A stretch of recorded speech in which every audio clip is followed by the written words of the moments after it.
Hello friends, आपका मेरे channel learn with Reshu में स्वागत है। Welcome back to my channel. बहुत दिनों के बाद मैं वापस आई हूँ और ऑलमोस्ट 6 से 7 मंथ्स हो चुके हैं। मैंने अभी तक अपने चैनल पे कोई वीडियोस नहीं बनाए थे, लेकिन अब मैंने सोचा कि क्यों ना मैं फिर से शुरुआत करूँ और यहाँ लेकर मैं आई हूँ आपके लिए स्प्रिंग बूट एप्लीकेशन। तो आज मैं आपको बताने जा रही हूँ कि कैसे हम स्प्रिंग बूट एप्लीकेशन शुरुआत से लेकर एंड तक बनाते हैं। मतलब मैं इसमें आपको जितना हो सकेगा उतना कंटेंट डालने की कोशिश करूँगी ताकि आपके लिए सीखने के लिए ईज़ी हो। तो चलिए शुरू करते हैं कोडिंग। तो किसी भी स्प्रिंग बूट एप्लीकेशन को स्टार्टिंग से शुरू करने के लिए, स्टार्ट करने के लिए, किसी भी एक स्प्रिंग बूट प्रोजेक्ट को बनाने के लिए हमें क्या-क्या चीज़ चाहिए? सबसे पहले तो हमें वेबसाइट पर start.spring.io डालकर यहाँ पर ये यूआरएल डालना है हमारे गूगल या वेब ब्राउज़र पे और उसके बाद हमारे पास स्प्रिंग इनिशियलाइज़र ये ओपन होकर आता है। इसके थ्रू हम एक बेसिक एप्लीकेशन बना सकते हैं और उसके बाद उसको मॉडिफाई करके हम उसको और एडवांस कर सकते हैं। तो सबसे पहले मैं यहाँ पर चूज़ करूँगी, ये देखिए यहाँ स्प्रिंग इनिशियलाइज़र है जिसमें हम यहाँ पर चूज़ कर सकते हैं किस टाइप का हमें प्रोजेक्ट बनाना है, क्या हमें लैंग्वेज यूज़ करना है, कितनी सारी डिपेंडेंसीज़ ऐड करनी है।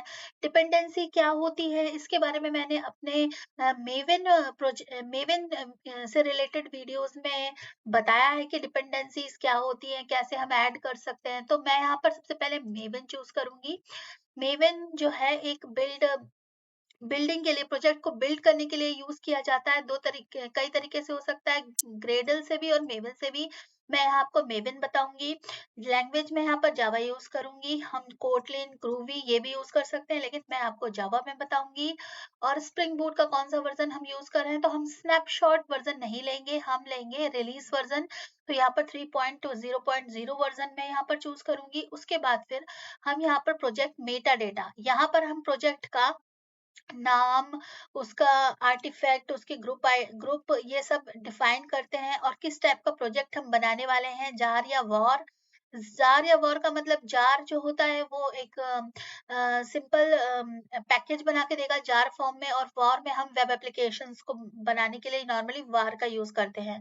उसके बाद जावा का कौन-सा वर्ज़न यूज़ करेंगे तो मैं यहाँ पर 17 वर्ज़न चूज़ करूँगी। तो मैं यहाँ पर अभी आपको सिंपल कॉम डॉट एग्जाम्पल ही रहने देती हूँ और ये डेमो प्रोजेक्ट ही रहने देती हूँ। यहाँ आप चाहें तो अपना कुछ चेंज भी कर सकते हैं, जैसे कि अगर आप मान लो कोई वेब एप्लीकेशन बना रहे हैं किसी तरीके की कॉम डॉट कोई सप्लायर लाइक दिस, तो मैं यहाँ पर सिंपल कॉम डॉट एग्जाम्पल ही चूज कर लेती हूँ और यहाँ पर अपने प्रोजेक्ट का नाम तो जैसे माय एप्लीकेशन या फिर कुछ तो यहाँ पर मैं इसने डेमो डेमो लिखा हुआ है पहले से तो मैं डेमो ही यूज कर लेती हूँ। आप चेंज भी कर सकते हैं। ये जो है पैकेज नेम है, तो जैसे कि ये बाय डिफॉल्ट आता है जैसे कि आर्टिफैक्ट जो है और ग्रुप आईडी से मिलकर बना होता है। तो com dot example dot demo नाम से हमारा प्रोजेक्ट का पैकेज बन जाएगा।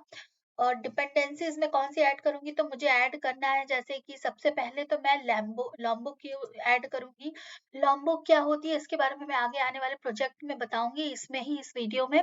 उसके बाद एक मैं यूज़ करूँगी स्प्रिंग वेब क्योंकि मैं वेब एप्लीकेशन आपको बनाकर बताऊँगी जिसके थ्रू इस डिपेंडेंसी के थ्रू आप वेब एप्लीकेशन बना सकते हैं। रेस्टफुल वेब एप्लीकेशन है स्प्रिंग एमवीसी और इसमें एम्बेडेड अपाचे टॉमकैट होता है कंटेनर, तो ये सब बहुत ही हेल्पफुल है। उसके बाद फिर मैं इसमें यूज़ करूँगी थीम लीफ। थीमलीफ एक लाइब्रेरी है जो कि हमारे मॉडर्न सर्वर साइड जावा टेम्पलेट इंजन है, जो कि हम इसको यूज करके हम इसमें प्लेन एचटीएमएल कोड लिखते हैं और फिर थीमलीफ लाइब्रेरी को ऐड करके हम इससे सर्वर साइड से कनेक्ट कर सकते हैं हमारे एचटीएमएल पेज को। उसके बाद फिर मैं आपके साथ इसमें लूंगी, हम लेंगे स्प्रिंग डेटा जेपीए जिसके थ्रू हम डेटाबेस से कनेक्टिविटी करेंगे। तो हम जेपीए का यूज करेंगे और हमारे पास होना चाहिए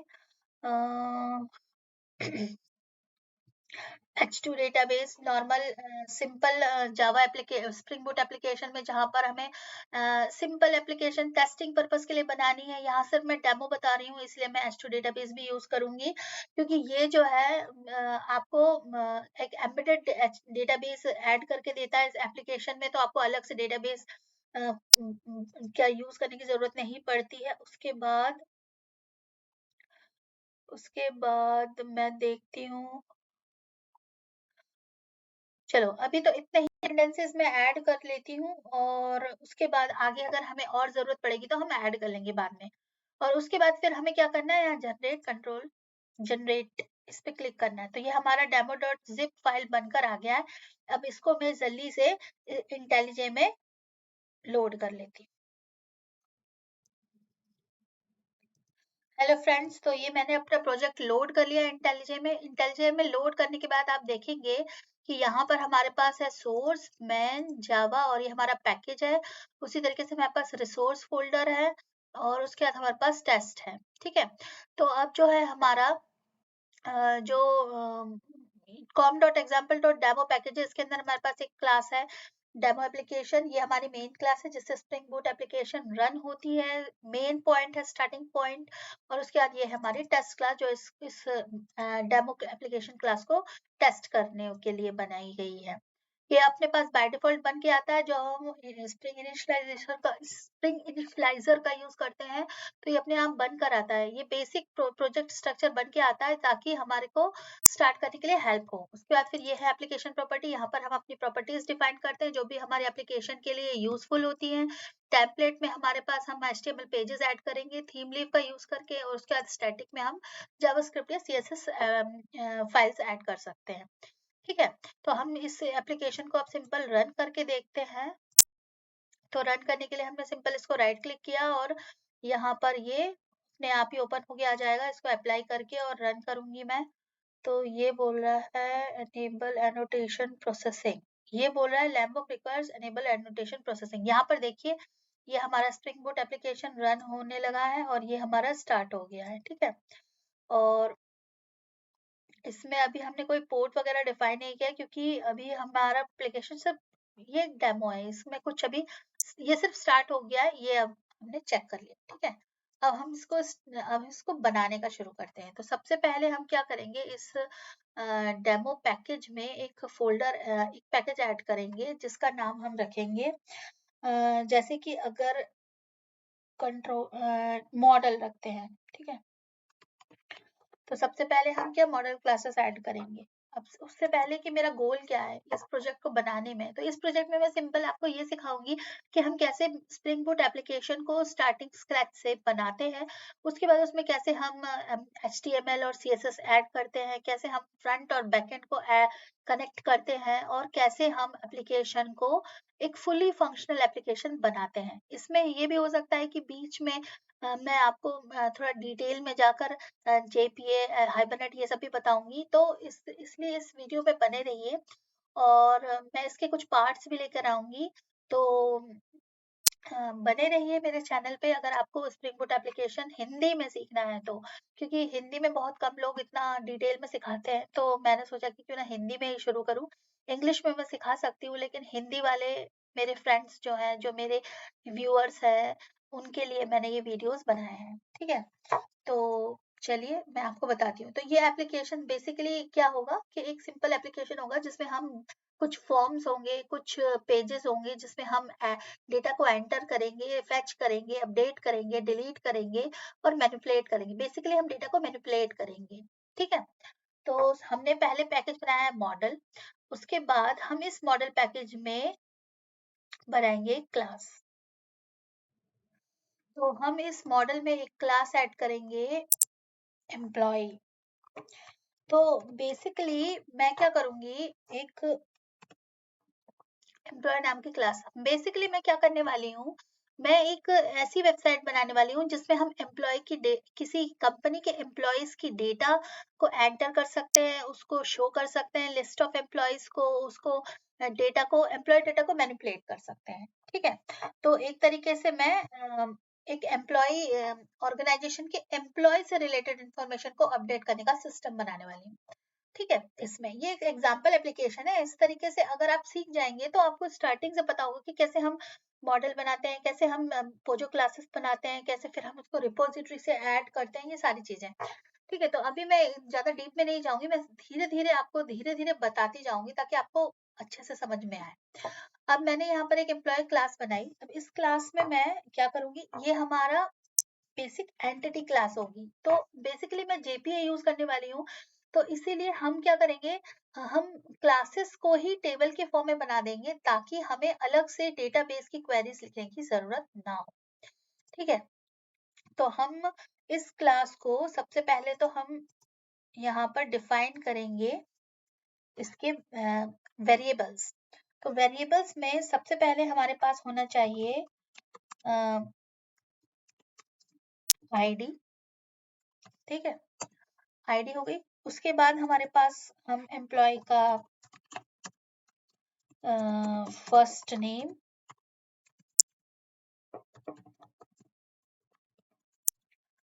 उसके बाद हमारे पास होना चाहिए एम्प्लॉय की लास्ट नेम, सॉरी, और उसके बाद हमारे पास होना चाहिए एम्प्लॉय का ईमेल,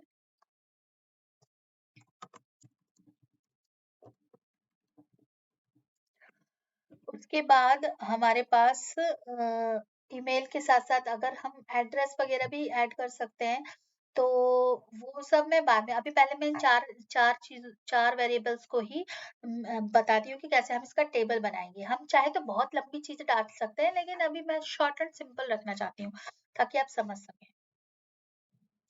तो अब मैं क्या करूंगी, अब मैं इन वेरिएबल्स के गेटर्स एंड सेटर्स डिफाइन करूंगी। तो मैं जनरेट पे क्लिक करके यहाँ पर सिंपल गेटर एंड सेटर को ऐड चूज करके यहाँ पर इन सबको चूज कर लूंगी और ओके कर दूंगी। तो ये हमारे गेटर्स एंड सेटर्स बन गए। ये बेसिकली एक पोजो क्लास बन गई है जिसमें मैंने कुछ वेरिएबल्स डिफाइन किए हैं, कुछ प्रॉपर्टीज डिफाइन की हैं और उनके हमने गेटर एंड सेटर बना दिए हैं। ठीक है, ये तो हमारी एक बेसिक पोजो क्लास बन गई। अब इस क्लास को हम कैसे एक टेबल के फॉर्म में बना सकते हैं, तो उसके लिए हमें क्या करना होगा, यहाँ पर एक एनोटेशन ऐड करना होगा। एट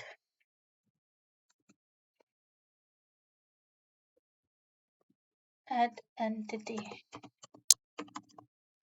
ठीक है, ये हमने एनोटेशन ऐड कर दिया, तो इससे हमारी क्लास क्या हो जाएगी, एक एंटिटी बन जाएगी। फिर हम टेबल एनोटेशन ऐड करेंगे और टेबल के बाद हम इसमें इस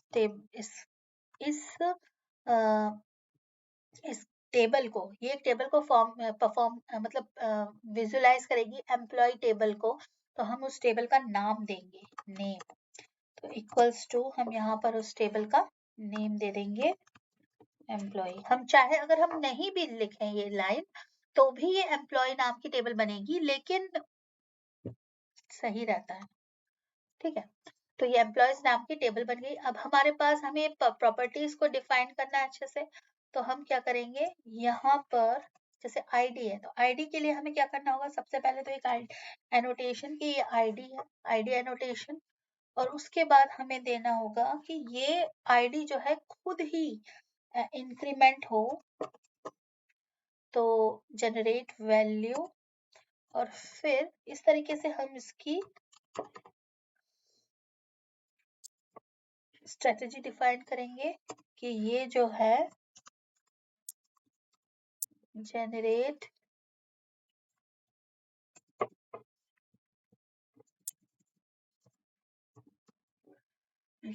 आइडेंटिटी।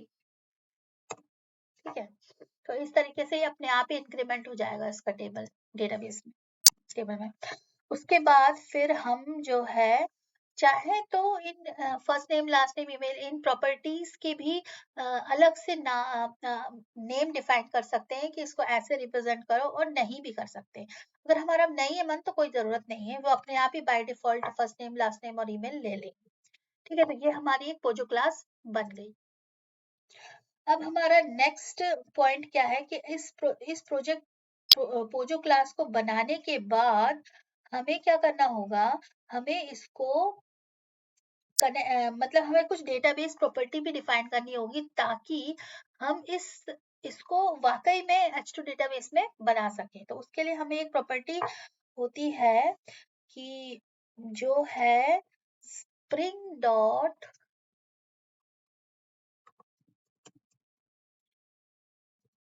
bin.h2.console.enable, ठीक है, इक्वल्स टू ट्रू। तो ये जो प्रॉपर्टी है, ये जो है हमारा H2 डेटाबेस को हम देख सकेंगे, उसको मतलब उसमें हम क्वेरीज रन कर सकेंगे अपने GUI पे, वेब ब्राउजर पे। उसके लिए हमने इसे इनेबल कर दिया H2 कंसोल को, ठीक है। अब मैं इस एप्लीकेशन को रन करूंगी तो ये एम्प्लॉय टेबल बन जानी चाहिए। तो मैं इसे स्टॉप एंड रीरन करती हूँ।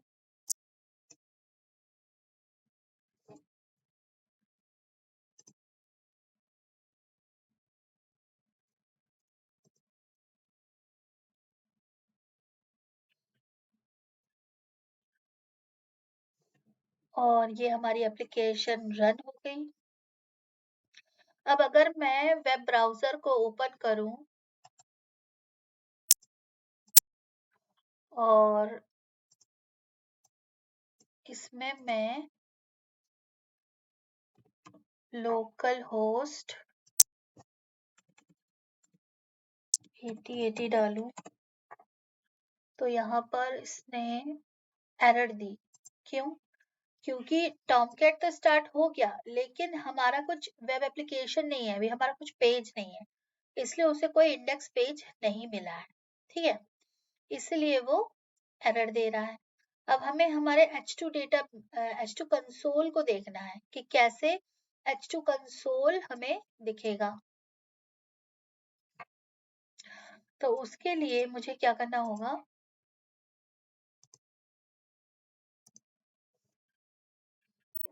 तो जब मैंने यहाँ पर ये इनेबल्ड पहले लिख दिया, इनेबल लिख दिया था, तो इस वजह से H2 कंसोल ओपन नहीं हो रहा था, तो मैंने यहाँ इनेबल्ड लिखा। उसके बाद जब मैं इस एप्लीकेशन को रन कर रही हूँ, ये मैंने स्टॉप और रन किया, तो अब देखेंगे आप कि मेरे पास H2 कंसोल पर डेटाबेस जनरेट हो जाएगा। तो ये देखिए आप यहाँ पर अगर लॉग देखेंगे तो ये यहाँ पर पॉइंट आउट कर रहा है कि /H2 कंसोल पर हमारा डेटाबेस है। तो मैं इसको कॉपी कर लेती हूँ और वेब ब्राउजर पे यहाँ पर लोकल होस्ट और उसके बाद यहाँ हमारा पोर्ट नंबर है 8080 और / ये मैं पेस्ट कर देती हूँ और एंटर करती हूँ, तो ये हमारा H2 कंसोल ओपन होकर आ गया। इसमें ये जो JDBC URL है, ये इम्पोर्टेंट चीज है। यहाँ पर ये JDBC URL जो है सेम इस URL के जैसा ही होना चाहिए। तो इसको कॉपी करके अगर आप वहां पेस्ट कर देंगी तो वो भी चलेगा। तो ये मैंने कॉपी, ये तो पहले से ही है, ये यहाँ पर आ गया। अब जब मैं इसे कनेक्ट करूंगी तो ये कनेक्ट नहीं हो रहा है, क्यों? तो मैं इसको क्या करती हूँ, हर बार इसको मैं यहाँ पर से कॉपी करती हूँ और हो सकता है रीरन करने से, ये देखिए ये मैंने यहाँ कॉपी किया और अब कनेक्ट कर रही हूँ तो ये कनेक्ट हो गया, करेक्ट। तो ये बात बताना मैं भूल गई कि ये जो है जितने बार हम रन करेंगे उतने बार इसका जो URL है वो चेंज हो रहा है। ये जेसनाइड की आईडी है, ये चेंज हो रही है, इस वजह से ये कनेक्ट नहीं हो रहा था। पहली बार जो मैंने किया था वो पहली वाली से थी। अब ये हमारा एम्प्लॉय टेबल बन गया जिसमें मेरे पास ID, email, first name, last name, ये हमारा एम्प्लॉय टेबल यहाँ देखिए बन के रेडी हो गया। और इसमें अभी कुछ भी नहीं है, कोई डेटा नहीं है, तो डेटा डालने का काम अब हम करेंगे, ठीक है। तो चलिए आगे का शुरू करते हैं। तो अभी तक हमने टेबल देखी थी कि कैसे हमने H2 कंसोल पर टेबल बना ली। अब ये तो हमारा मॉडल हो गया। अब मॉडल के बाद अब हमारा काम क्या है कि अब इसमें इंफॉर्मेशन, इसके थ्रू हम इंफॉर्मेशन को वेब GUI पे शो करें। तो चलिए शुरू करते हैं, ठीक है। तो इसमें क्या होगा, सबसे पहले मैं अब यहाँ पर एक और पैकेज बनाऊंगी जिसका नाम रखूंगी रिपोजिटरी, ठीक है, रिपोजिटरी बना दिया। अब इसके अंदर मैं एक क्लास बनाऊंगी एम्प्लॉय रिपोजिटरी नाम की, नहीं एक्चुअली इंटरफेस बनाऊंगी मैं, इंटरफेस बनाऊंगी। तो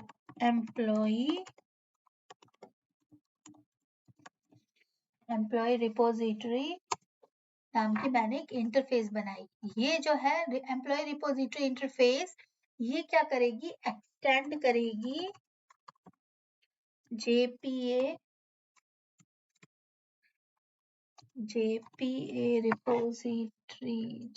रिपोजिटरी को, और इसमें जो है हमें दो चीज देनी होगी। ये आप इधर देखते हैं, ये देखिए यहाँ पर एक तो क्लास और एक आईडी, तो इनके टाइप देने होंगे। तो क्लास हमारे पास क्या होगी, एम्प्लॉय, और आईडी होगी लॉ। ठीक है, लॉ। और एम्प्लॉय को हम जो है यहाँ पर इंपोर्ट कर लेंगे, तो ये हमारे पास एम्प्लॉय रिपोजिटरी बन गई। ठीक है, ये बेसिकली यूज होगी हमारे H2 डेटाबेस से इंफॉर्मेशन को फैच और जो भी हमें मैनिपुलेट करना है उसके लिए। ठीक है, ये हमारे पास रिपोजिटरी बन गई। उसके बाद हम एक एम्प्लॉय सर्विस बनाएंगे। तो अब मैं क्या करूंगी, एक और पैकेज बनाऊंगी जिसका नाम दूंगी सर्विस, और इसके अंदर मैं इसके अंदर एक और इंटरफेस बनाऊंगी जिसका नाम दूंगी मैं एम्प्लॉय सर्विस। ठीक है, ये हमारे पास इंटरफेस हो गई एम्प्लॉय सर्विस नाम की। अब इस इंटरफेस में मैं एक मेथड डिफाइन करती हूँ जो कि हमें लिस्ट ऑफ एम्प्लॉय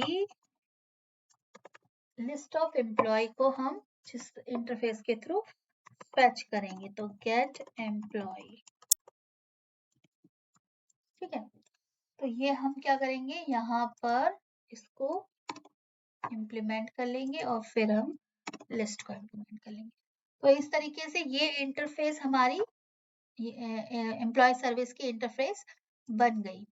अब उसके बाद मैं क्या करूंगी, इसकी इम्प्लीमेंटेशन बनाऊंगी। तो ये मैं जनरेट, और इसमें जो है इसमें शॉर्टकट नहीं आ रहा है, तो मैं इसको ऐसे ही बना देती हूँ। यहाँ पर इसका इम्प्लीमेंटेशन सर्विस क्लास में ही मैं एक जावा क्लास बनाऊंगी जिसका मैं employee service IMPL implementation class बना देती हूँ। ठीक है, ये हमारी जावा क्लास हो गई एम्प्लॉय सर्विस इम्प्लीमेंटेशन, जो कि इम्प्लीमेंट्स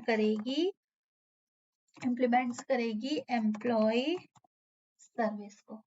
ठीक है, अब इसके बाद हम यहाँ पर इसको इम्प्लीमेंट कर देते हैं। ये एक मेथड है, इसको हमने यहाँ पर ओवरराइड कर दिया। अब यहाँ पर मैं एक काम करूंगी, डिपेंडेंसी इंजेक्शन के थ्रू मैं एम्प्लॉय रिपोजिटरी को ऑटो वायर करूंगी, यहाँ इंजेक्ट करूंगी एट ऑटो वायर। इसके थ्रू हमारी एम्प्लॉय रिपोजिटरी को हमने यहाँ पर इंजेक्ट किया। अब इसके बाद मैं यहाँ एम्प्लॉय रिपोजिटरी के through employee repository dot find all, तो आप देखेंगे, sorry, employee repository dot find all, तो इसके थ्रू क्या होगा, ये जो है रिपोजिटरी से सारा डेटा लेगा एम्प्लॉय का इस फाइंड ऑल मेथड के थ्रू। ये देखिए, ये find all method list of employee को रिटर्न करेगी, जो कि हम यहाँ इस मेथड के थ्रू रिटर्न कर दें। ठीक है, तो ये हो गई हमारी इम्प्लीमेंटेशन। उसके बाद अब यहाँ तक तो हो गया था हमारा बिजनेस लॉजिक, ये हमारा बिजनेस लॉजिक बन गया। अब हम कंट्रोलर बनाएंगे। तो मैं एक कंट्रोलर क्लास बनाऊंगी, पैकेज बनाऊंगी, सॉरी, कंट्रोलर। तो कंट्रोलर पैकेज हमने बना दिया। अब इस पैकेज में मैं एक एम्प्लॉय कंट्रोलर नाम की क्लास बनाऊंगी, एम्प्लॉय कंट्रोलर। ठीक है, एम्प्लॉय कंट्रोलर नाम की क्लास बनाऊंगी और इसमें मैं एनोटेशन लगाऊंगी कंट्रोलर। एक चीज मैं भूल गई, मुझे रिपोजिटरी में एनोटेशन लगाना था at service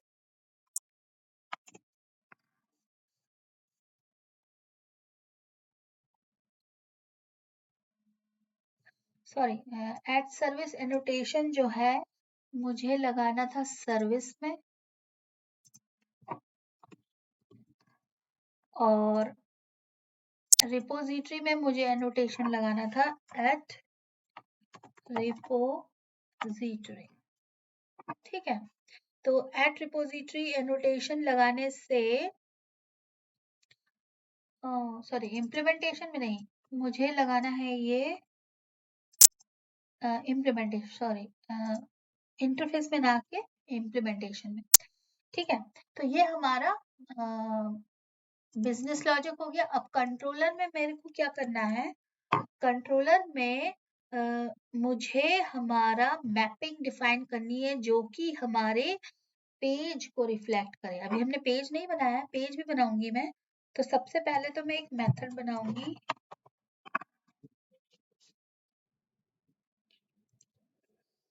public string home page,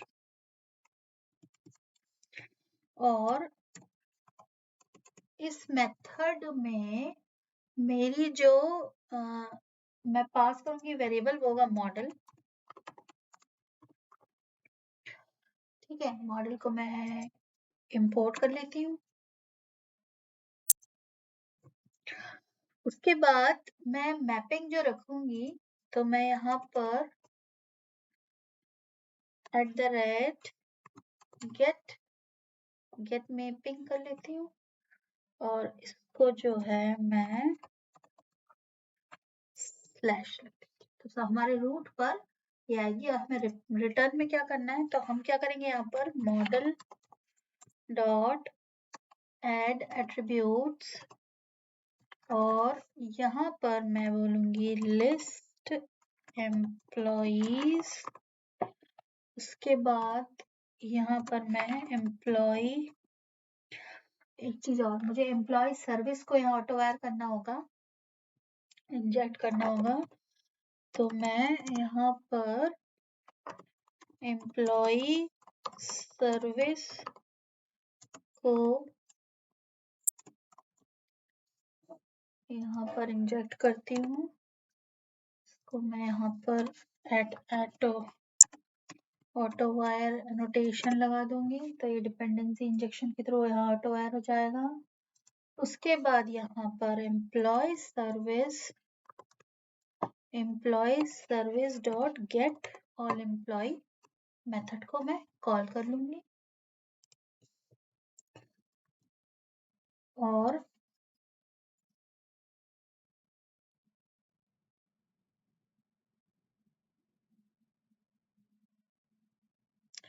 तो ऑल एट्रीब्यूट्स नहीं, मुझे यहाँ पर ऐड एट्रीब्यूट्स लगाना है, एट्रीब्यूट। ठीक है, उसके बाद मुझे यहाँ रिटर्न करना है एक HTML जिसका नाम होगा इंडेक्स।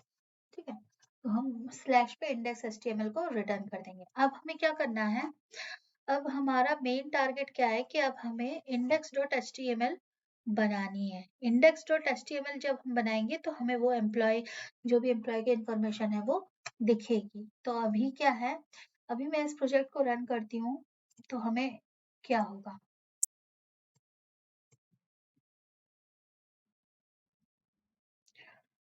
अभी हमें कुछ पेज नहीं दिखेगा। मैं आपको ये डिफरेंस दिखाने के लिए दिखाना चाह रही थी।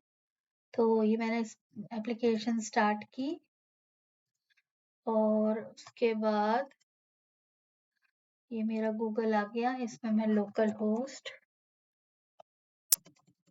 8080 डालूंगी, तो मेरे पास कोई पेज नहीं है। ठीक है, यहाँ पर ये एरर आ, यहाँ से हमें कोई पेज पाथ में नहीं आया।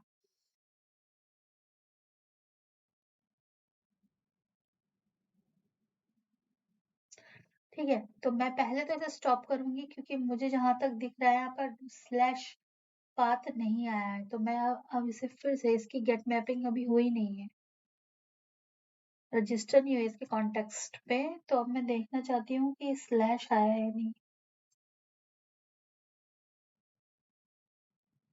ओके, तो अब क्या करूंगी मैं, यहाँ पर टेम्पलेट में एक HTML5 फाइल ऐड करूंगी, इंडेक्स। ठीक है, ये हमारी HTML फाइल हो गई जिसका नाम होगा employees information, sorry caps lock क्या, इंफॉर्मेशन। ठीक है, अब इसकी जो HTML टैग है, यहाँ पर मुझे थीम लीफ ऐड करना है, तो मैं डायरेक्टली एक, ये मैं यहाँ पर ऐड कर दूंगी। इसको ऐड करने से हमारे प्रोजेक्ट में थीम लाइफ ऐड हो जाएगा। अब मैं इसके th एक्सटेंशन को यूज कर सकती हूँ अपने प्रोजेक्ट में। ठीक है, अब क्या करूंगी मैं, सिंपल सा एक टेबल बनाऊंगी। तो सबसे पहले तो मैं एक हेडर बनाती हूँ जो हमें ये बताएगा कि ये हमारी एम्प्लॉय की लिस्ट है, एम्प्लॉयज लिस्ट है। उसके बाद मैं एक टेबल एट्रीब्यूट ऐड करूंगी। तो ये सब मैं आपको पूरा डिटेल में नहीं दिखाऊंगी, मैं आपको तुरंत 5 मिनट में ये ऐड करके दिखाती हूँ, क्योंकि मैं यहाँ पर HTML आपको सिखा नहीं रही हूँ, मैं यहाँ पर स्प्रिंग बोर्ड एप्लीकेशन सिखा रही हूँ। तो HTML कैसे मैं ऐड करी हूँ वो आप मेरे दूसरे वीडियोस में देख सकते हैं। तो जस्ट वेट फॉर 5 मिनट्स। तो जैसा कि आप देख रहे हैं, मैंने यहाँ पर थीम लीफ ORG की जो लिंक है वो ऐड कर दी थी, और उसके बाद मैंने यहाँ पर बूटस्ट्रैप ऐड किया है, स्टाइल शीट, और उसके बाद मैंने यहाँ पर कुछ स्टाइलिंग देकर अपने टेबल को थोड़ा और सुंदर दिखने के लिए बनाया है। उसके बाद मैंने यहाँ पर हेडर्स डाले हैं, first name last name email, और यहाँ पर हमारे पास लिस्ट ऑफ एम्प्लॉय आ गए। लेकिन एक बात, ये वेब पेज में लिस्ट ऑफ एम्प्लॉय दिखने के लिए हमें पहले एम्प्लॉयज की इंफॉर्मेशन डेटाबेस में डालनी भी तो होगी, है ना। बट अभी पहले हम इस पेज को देखते हैं कि ये रिफ्लेक्ट होता है या नहीं। तो मैं इसको फिर से रीस्टार्ट करती हूँ अपने स्प्रिंग बूट एप्लीकेशन को, और let's see if this is showing anything और नॉट। तो यहाँ पर मैं, तो जैसा कि आप देख रहे हैं, यहाँ पर ये इंडेक्स पेज हमारा शो हो रहा है जिसमें हमारे employ first name, employ last name और एम्प्लॉय ईमेल शो हो रहा है। अब हमें यहाँ पर इंफॉर्मेशन शो करना है, तो मैं क्या करती हूँ अभी, मैं एक रो अपना H2 कंसोल से ही ऐड कर देती हूँ।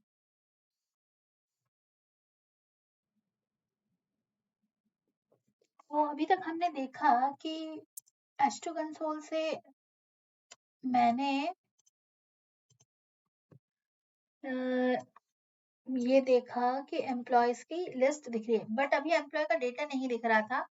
तो मैं सोच रही थी कि पहले मैं डेटाबेस में ही डायरेक्ट एंटर कर दूं, लेकिन उससे अच्छा है कि मैं आपको ये दिखाऊं कि कैसे हम प्रोग्रामेटिकली डेटा को एंटर कर सकते हैं। ठीक है, तो मैं आप अब हम सेव एम्प्लॉय नाम का फंक्शन बनाएंगे। ठीक है, तो चलिए शुरू करते हैं। उसके लिए मुझे क्या करना होगा, सबसे पहले मुझे एक सर्विस बनानी होगी। नहीं, मेरे पास एक्चुअली पहले से ही एक सर्विस है, एम्प्लॉय सर्विस। तो इसमें हमने गेट एम्प्लॉय तो था, अब मैं यहाँ पर इस सर्विस में एक ऐड करती हूँ सेव एम्प्लॉय।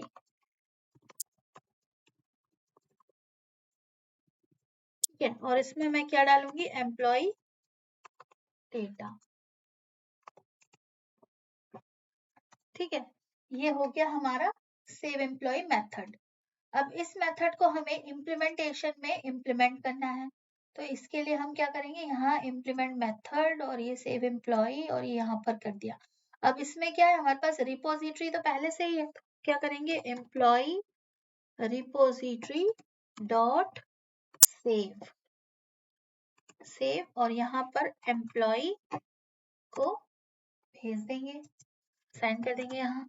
तो ये हमारी रिपोजिटरी जो है वो सेव एम्प्लॉय को सेव कर देगी। अब क्या करेंगे हम, अब रिपोजिटरी में हमने कुछ करने की जरूरत नहीं है, कंट्रोलर में आएंगे और ये जो हमने सेव मेथड बनाई है, इस मेथड को हम, अब हमें इस मेथड को शो करना होगा कि कैसे हम मतलब हम एक पेज ऐड करेंगे यहाँ पर, जिस पेज का नाम होगा HTML पेज ऐड करेंगे और इस पेज का नाम हम रखेंगे शो एम्प्लॉय या फिर न्यू एम्प्लॉय, ऐसे कुछ रख देते हैं, जैसे कि न्यू अंडरस्कोर एम्प्लॉय, ठीक है, न्यू एम्प्लॉय। तो ये हमारा पेज है।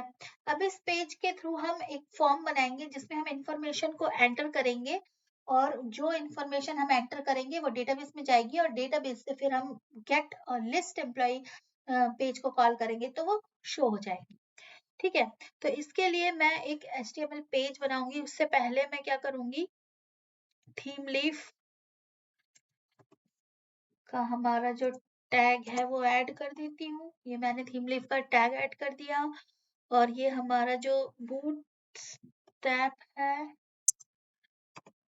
वो ऐड कर दिया। उसके बाद मैं यहाँ पर एक फॉर्म ऐड करूंगी, तो देखते हैं कैसे होता है फॉर्म ऐड।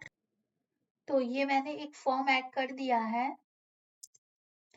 जिसमें मैंने सिंपल सा एक फॉर्म है जिसका हमारा एक्शन है सेव एम्प्लॉय और यहाँ पर हमारा ऑब्जेक्ट आएगा एम्प्लॉय का और फिर हम जो है ना first name last name email डालेंगे तो वो डेटाबेस में सेव हो जाएगा सबमिट बटन को सबमिट करने पर।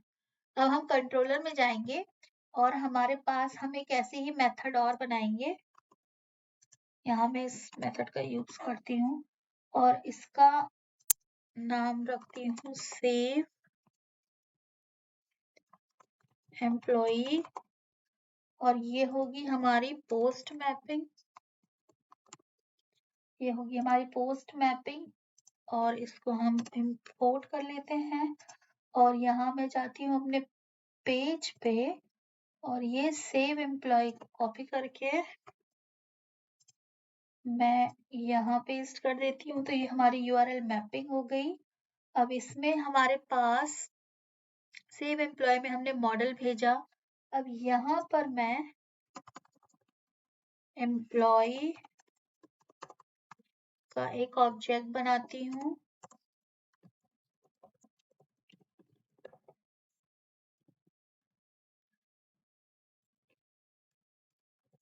एम्प्लॉय,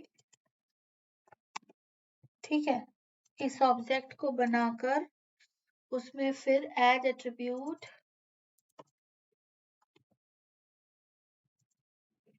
एम्प्लॉय, ठीक है, ये हमारा मॉडल एट्रीब्यूट हुआ। तो जो भी एम्प्लॉय का हमारे पास और न्यू एम्प्लॉय जो हमारे पास सेव मेथड से, एक बात और, ये जो सेव मेथड है सेव एम्प्लॉय मेथड, इसमें मैं मुझे मॉडल एट्रीब्यूट भी लेना होगा एम्प्लॉय। तो हमें क्या करना होगा, यहाँ पर एनोटेशन लगाना होगा एट मॉडल एट्रीब्यूट और इसको कुछ इस तरीके से हम डिफाइन करेंगे एम्प्लॉई, ठीक है, इसमें मैं ई स्मॉल रखूंगी और एम्प्लॉई, ठीक है, ये मैंने यहाँ पर ये गलत बना दिया, ये यहाँ ऐसा नहीं होना चाहिए। और उसके बाद अब ये हमारा मॉडल एट्रीब्यूट है, तो जब हम सेव एम्प्लॉय बटन पे क्लिक करेंगे, जब हम इस सबमिट बटन पे क्लिक करेंगे तो ये कॉल जाएगी सेव एम्प्लॉय में, और ये कॉल जाएगी कंट्रोलर में यहाँ। अब जब यहाँ जाएगी तो ये जो एम्प्लॉय है, ये वाला एम्प्लॉय एट्रीब्यूट ऑब्जेक्ट जो हम इसको भेज रहे हैं इस एक्शन में, मतलब इस रिक्वेस्ट में, तो वो यहाँ पर आ जाएगा मॉडल एट्रीब्यूट के थ्रू। तो फिर हम क्या करेंगे, एम्प्लॉय सर्विस को कॉल करके डॉट सेव एम्प्लॉय मेथड को कॉल करेंगे और एम्प्लॉय के ऑब्जेक्ट को यहाँ पास कर देंगे। तो उससे क्या होगा, ये हमारा एम्प्लॉय, अब हमें क्या करना है, यहाँ पर हम रीडायरेक्ट क्या कर देंगे, स्लैश पे, मतलब ये हमारा मतलब इंडेक्स पेज पे हमारा रीडायरेक्ट हो जाएगा। ठीक है, ये तो हो गया हमारा सेव एम्प्लॉय मेथड। अब हमारा कंट्रोलर में ये हो गया। अब हमारा शो एम्प्लॉय फॉर्म, एक जो हमारा फॉर्म है, ये वाला पेज शो करने के लिए भी, न्यू एम्प्लॉय पेज शो करने के लिए भी हमें एक मेथड बनानी होगी, जिसके थ्रू हमारा न्यू एम्प्लॉय पेज शो होगा। तो हम क्या करेंगे, यहाँ पर एक और मेथड, इसको कॉपी करेंगे, गेट मैपिंग में हम लिखेंगे शो एम्प्लॉय पेज, और यहाँ पर लिखेंगे शो एम्प्लॉय पेज। ठीक है, शो एम्प्लॉय पेज, और यहाँ पर हमें कुछ नहीं करना है, यहाँ पर हम, अब हमें इस पेज को शो करना है। ठीक है, तो हम यहाँ पर से ये हटा देंगे और ये मॉडल भी हटा देंगे,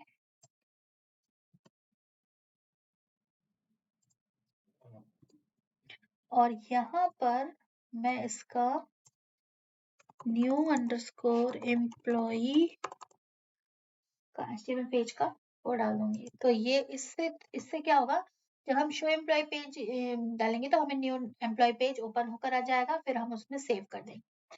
ठीक है, तो इस तरीके से हम इसको अब रन करते हैं।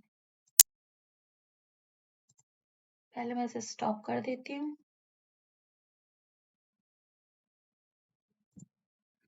और उसके बाद मैं इसे रन करती हूँ।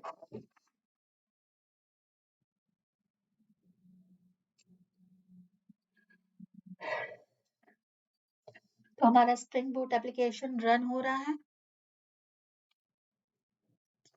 तो अब मैं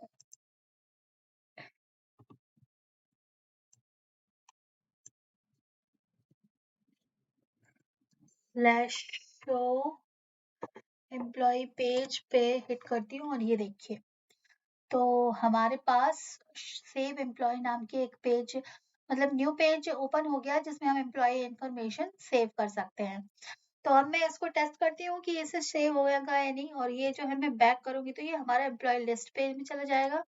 तो यहाँ पर मैं एम्प्लॉय नेम जैसे कि रेशु महोबिया और ईमेल test@gmail.com, ठीक है, एंड सेव एम्प्लॉय। तो ये देखिए सेव एम्प्लॉय रेशो, ये एम्प्लॉय लिस्ट हो गया। अब हमें ये देखना है कि ये सच में डेटाबेस में गया है या नहीं, तो हम देखते हैं कंसोल टू कंसोल, और मैं इसको कनेक्ट करती हूँ, तो ये फिर मुझे यहाँ पर इसकी आईडी चेंज करनी पड़ेगी। तो ये मैं कॉपी करती हूँ यूआरएल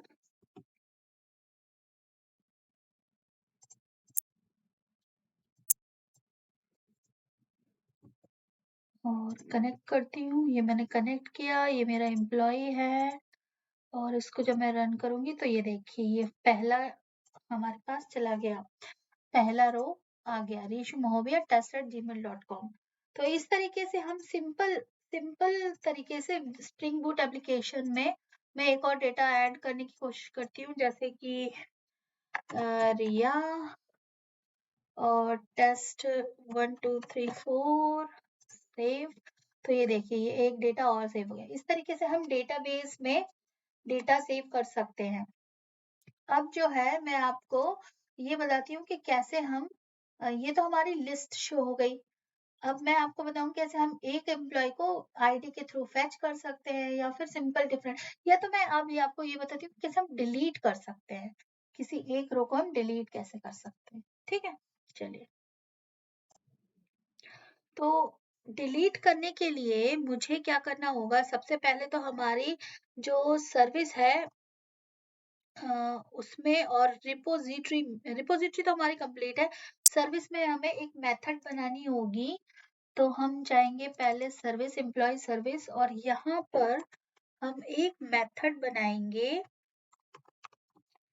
एम्प्लॉयी नहीं वॉइड, क्योंकि वो कुछ डिलीट तो करेगी नहीं। वॉइड मतलब रिटर्न नहीं करेगी। Void delete employee bye ID और यहाँ पर हम इसमें देंगे आईडी, ठीक है? तो डिलीट बाय आईडी हमने आईडी दी और एम्प्लॉय आईडी को आईडी से डिलीट हो जाएगा। अब क्या करना है, हमें इसकी इम्प्लीमेंटेशन पे जाना है और यहाँ एक मेथड इम्प्लीमेंट करनी है और यहाँ पर डिलीट बाय आईडी तो हम क्या करेंगे, repository employee repository dot delete और by ID, delete by ID और यहाँ आईडी भेज देंगे, सिंपल। अब उसके बाद हमें क्या करना होगा, हमें डिलीट बाय आईडी हो गया। अब हमें कंट्रोलर पे जाना होगा।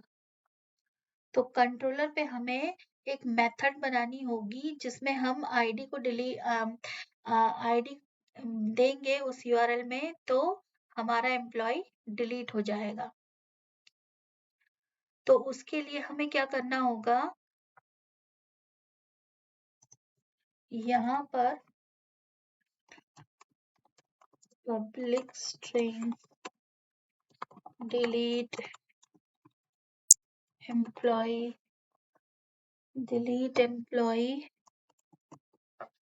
एंड, तो ये हमारी डिलीट एम्प्लॉय नाम की मेथड मैं बना रही हूँ। इसमें मैं क्या करूंगी, employ service dot delete employ by ID और ये हम आईडी यहाँ भेज देंगे और उसके बाद हम रिटर्न कर देंगे डायरेक्ट लिस्ट पर, ठीक है? और यहाँ पर इसकी मैपिंग देना है। तो इसकी मैपिंग होगी गेट मैपिंग और इसके अंदर डिलीट एम्प्लॉई स्लैश आईडी, ठीक है? ये हमारी हो गई गेट मैपिंग। अब इसके बाद हमें हमारा जो हम जो है इंडेक्स HTML जो पेज है हमारा, इसमें हमें एक चीज ऐड करनी होगी। हमें इसका जो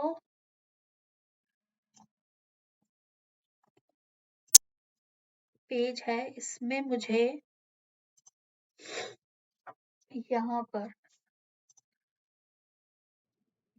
तो हमने यहाँ पर जो हमारा index.html है वहां पर हमने ये डिलीट का एक बटन ऐड किया है जिसके थ्रू हम डिलीट करेंगे, ठीक है? तो इसको हमने ऐड कर दिया। अब इसके बाद मैं इस एप्लीकेशन को रन करूंगी, तो पहले तो मैं स्टॉप करती हूँ और उसके बाद इसे रन करती हूँ।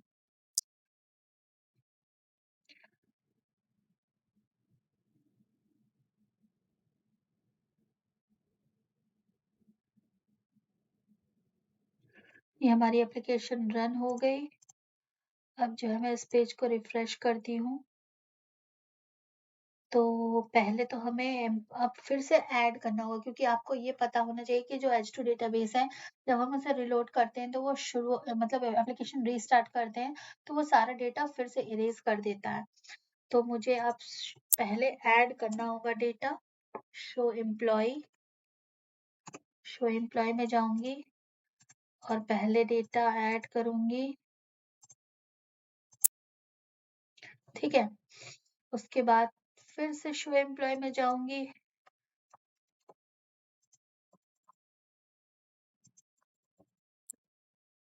इसको ऐड कर दूंगी, 3-4 डेटा ऐड कर देती हूँ रो, ताकि